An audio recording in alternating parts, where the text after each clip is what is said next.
You remember how a few months ago I posted that my wrist was sprained? My right one?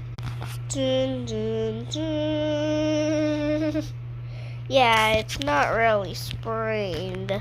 We only thought it was because I could move it around and stuff. My fingers were fine and stuff like that, I landed on soft padding. How could it have broken? It's not even broken, it's fractured. 2 of the bones in it are fractured. See you tomorrow. Maybe later today.